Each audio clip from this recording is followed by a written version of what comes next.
Welcome to the PlayAbly Podcast, where we dive into the art and science of gamification, customer engagement, and driving conversion. Whether you're an e-commerce brand, a marketing innovator, or just curious about the future of interactive experiences, you're in the right place. At PlayAbly, we specialize in turning passive audiences into active customers through shoppable games and playable experiences that transform how brands connect with their customers. Thanks for listening. Welcome back to the PlayAbly Podcast, your go-to source for fresh thinking at the intersection of e-commerce, psychology, and performance marketing.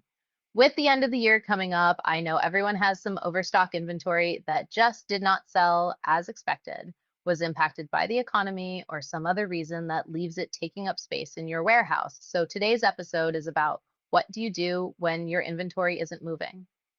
Dead inventory costs retailers over $50 billion annually in lost profits. But today we're exploring how some brilliant companies are turning that massive liability into pure marketing gold. You know what fascinates me about this topic? It's not just about the money sitting on shelves. It's about how this problem keeps business owners up at night worrying about their cash flow. Well, let me share something surprising. We're seeing a complete revolution in how companies handle excess inventory. Instead of slashing prices, they're creating these incredible marketing opportunities that actually strengthen their brands. Oh, tell me more about this first strategy. The bundling approach. I've been known to fall or a bundle because it's a good deal. So the skincare brand took their slow-moving SPF lip balm and bundled it with their best-selling moisturizer as a fall skincare reset kit. But here's the kicker. It sold out in just 2 weeks and increased their average order value. So instead of screaming clearance sale, they created this seasonal narrative that actually made customers want both products together. Exactly right. And speaking of clever marketing, let me tell you about this fitness apparel brand that completely transformed their overstock situation with what they called surprise packs. $50 mystery boxes with 3 to 4 items from their excess inventory. The psychology behind that must be fascinating, tapping into people's love of surprises and unboxing experiences. Well, get this. Their inventory cleared 40% faster than traditional sales methods. And here's the real gold. 18% of those mystery box customers came back to buy full price items later. Plus, all those unboxing videos on social media, that was pure organic marketing. So they essentially turned their excess inventory into a customer acquisition tool. That's pretty clever. And wait until you hear about this specialty tea brands approach. They created what they called a limited reserve vault for their overstock teas. Instead of discounting, they offered triple loyalty points and early access to future blends for customers who purchased from the vault. Let me guess. By making it exclusive rather than desperate, they actually increased perceived value. Exactly. They sold through their inventory in just 5 days and saw a 22% boost in premium membership signups. But here's what's really interesting. They created this whole narrative around limited time access, complete with detailed tasting notes and brewing recommendations. That reminds me of the Disney VHS tapes that they used to release from the vault a few times a year.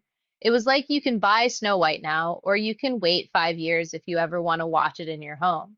Thank goodness for the internet and streaming. You know what's fascinating about all these approaches? They're completely flipping the traditional clearance sale model on its head. Well, speaking of flipping models, let me tell you about this pet brand that used their overstock as a lead generation tool. They offered slow moving toys for free, just charging shipping, and collected 10,000 new email addresses. But here's the brilliant part. They converted 17% of those contacts into paying customers. The economics of that approach must be incredible when you consider the lifetime value of a customer versus the sunk cost of inventory. That's right. And they didn't just stop at collecting emails. They created this whole nurture sequence, educating these new contacts about pet care, featuring their best selling products, and building real relationships. So, what you're saying is that successful inventory management isn't just about logistics anymore. Not at all. Inventory isn't just a supply chain issue, it's a marketing opportunity. It's about understanding customer psychology, crafting irresistible narratives, and deepening the emotional connection between your brand and your audience. Take something like the buy now, win later concept, it flips the traditional clearance model on its head. Instead of discounting and devaluing your products, you turn the purchase into an experience. Customers buy a product and get a chance to win something even bigger, maybe a free gift, a VIP experience, or exclusive access. Yeah, now you're not just moving inventory, you're creating moments of delight, anticipation, and connection. So the ripple effects go way beyond just clearing out space on the shelves.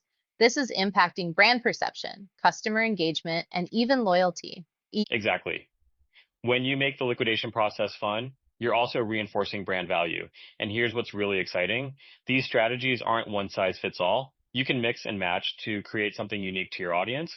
We've seen brands turn Overstock into limited edition mystery boxes, but add in loyalty point multipliers to drive future purchases. Others are bundling slow-moving SKUs with hero products and layering in gamified spin-to-win mechanics or unlockable discounts based on engagement. The point is, when you stop viewing Overstock as a burden and start seeing it as an activation lever, the creative possibilities are endless. That really reframes the challenge. It's less, how do we get rid of this?